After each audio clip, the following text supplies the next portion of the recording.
Look at all my friends, all my Christmas friends. They're all here to go to bed with me. Hi, everybody. I'm here in bed because it's Christmas Eve. And I'm exhausted. This show is so much longer than I thought it was going to be, Jimmy. Oh, my God. So I'm nestled up in my bed. But I do, before I leave you and go to Slumberland, because Santa Claus is coming. Look, all of them have Santa hats. Santa Claus is already here in animal form, stuffed animals. Yeah. Anyway, I just want to say that I'd like to read a bedtime story. It's one of my favorites, and I think you're going to love it. Oh! Jimmy! Did you put this in here? This isn't a book at all. Oh, I hid this in here? Oh.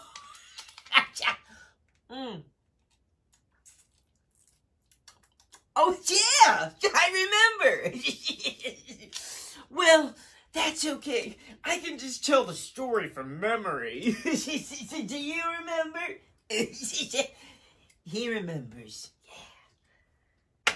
This is a Christmas Carol. The story takes place in London town in the mid-1800s. That's a long time ago. We go to this little count house. Okay, that's a place where there's money and they're counting money. And Ebenezer Scrooge is there.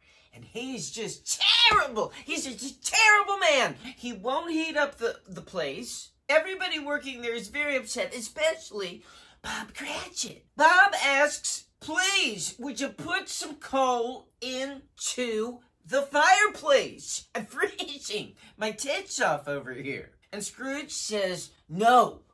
No. I said no. Then Scrooge's nephew, Fred, shows up and says, Uncle, hi, Merry Christmas. Do you want to come over for dinner? And Scrooge says, no, I hate you. I hate your family. Screw all of you. Merry Christmas is stupid, and I hate it. It's terrible. So Fred leaves. Then these two guys come in, and they say, hey, would you give some money? You know, for people who are poor. There are poor people out there. They're so sad. They're not having a good time, and they really need some money. Would you give some?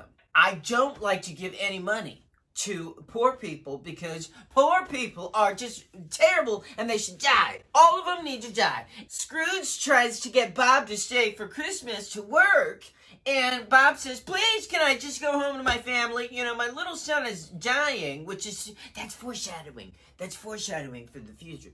My son's dying.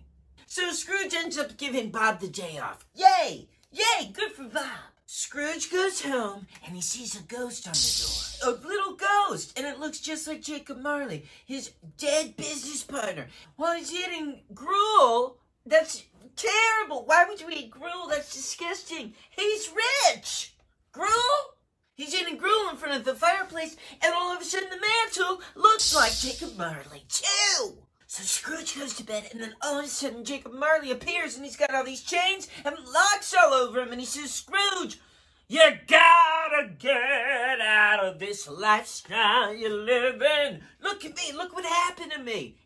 Look at this. Look at my chains. You see all these locks on my chest? And Scrooge says, well, what am I supposed to do? I mean, I'm laying here in bed. I'm asleep, and I'm still alive. And Jacob Marley says, you're going to get visited by 3 ghosts. All right? 3 ghosts. And by the way, they're going to be played by fabulous, gorgeous divas. We got a huge budget, Jimmy. A huge budget for this one. The first ghost visits Scrooge. And it's a little child-like figure. And she says, hey, I'm here, and I'm going to show you your past. And he says, well, I don't really want to see that. And she says, well, tough titties. And she takes him in his bag. and he sees his sister, Fan, who's dead, so he cries a lot. And he says, why would you show me this? And she says, there's more. She takes him to Fezziwig's place where there's a big party and lots of people are hanging out and dancing and having fun. And there he is as a young Scrooge. He's saying, I really want to work and I don't want to play and party with everybody else. And Fezziwig says, you're stupid. You should not work. You should play. You know, for a 25-year-old hidden treat, this is really delicious.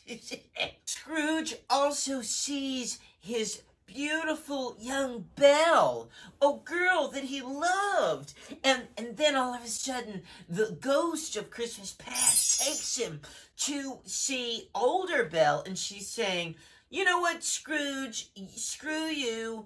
I don't love you anymore. And it's because you're just miserly and you don't want to admit that. Scrooge doesn't like any of this. Please take me back, take me back. Oh, I'm having a little drink of this cocktail. I'm allowed to have different drinks next to my bed, don't I, Jimmy? Merry Christmas! Love you, Mama. So Scrooge goes back to bed, and then he wakes up, and then there's another ghost. This ghost of Christmas present. And the ghost of Christmas present says, hello, Scrooge. I'm going to show you what Christmas is all about. So he takes him to Bob Cratchit's house, and that's where Bob is with his wife and his kids, and little Tiny Tim, whose legs don't work, and he's gotta use little crutches. It's just so sad. And Tiny Tim says, please don't feel bad for me. And Bob and, everybody else in the family says, oh, we love you so much, Tim. We just wish that your legs worked. And Scrooge feels really terrible. And also, they have a tiny, tiny little goose. And that's just not nice for the holidays. So Scrooge feels terrible. And then he goes to Fred's house, his nephew, and Fred's playing a game with all of his friends, and the butt of the joke is Scrooge. And Scrooge says, I hate that everybody's having a terrible time, and also they don't like me very much, and I'm tired, and I'm kind of hungry. And the ghost says, you know what, Scrooge? You're just going to have to figure it out, because you're going to meet another ghost tonight, and you're not going to like her. So finally, the last ghost comes, and it's all shrouded in robes, and looks very scary. And Scrooge says, what are you going to show me? And you know what the ghost shows him? His grave! His grave! He's dead! And all the townspeople are like, yay! He's dead! He's dead! I hated him! He was terrible! Why did we ever think that Ebenezer Scrooge would be anything but just a terrible, horrible person? We hate him, and we are glad he's dead. I spit on his grave.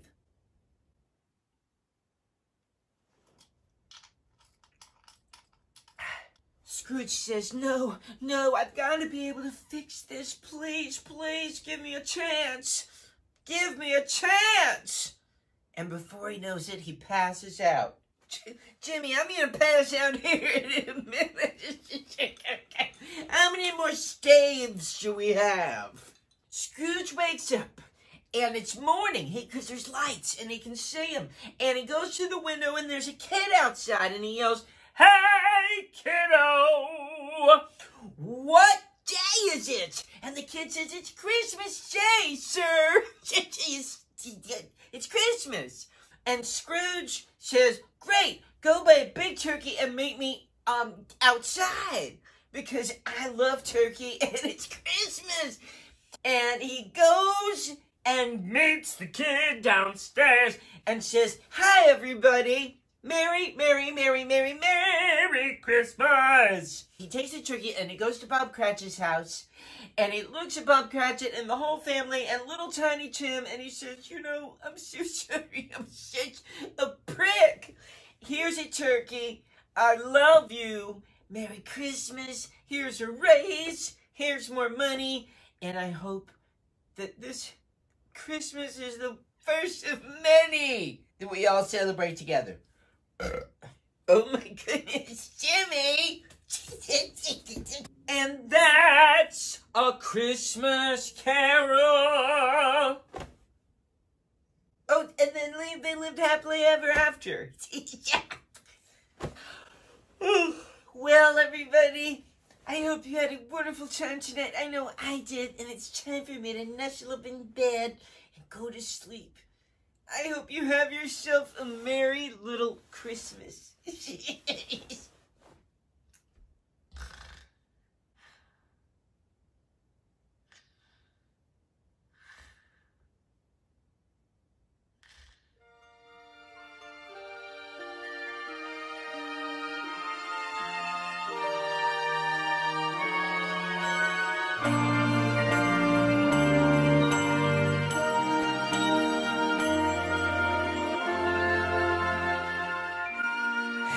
Yourself a merry little Christmas. Let your heart be light. Next year all our troubles will be out of sight. Where'd they go? You're not even gonna be able to see your troubles. Have yourself a merry little Christmas. Make the Yuletide gay. Next year, all our troubles will be miles away. Hey. Once again, as in olden days, happy golden days of yore. Faithful friends who are dear to us will be near to us once more. Yeah, they will. Someday soon we all will be together if the fates allow. Until then, we'll have to muddle through somehow.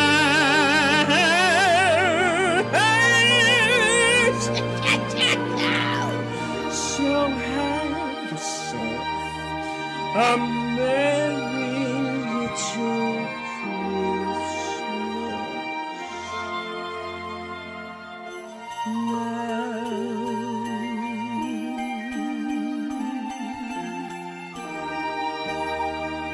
Merry Christmas, everybody. Yeah.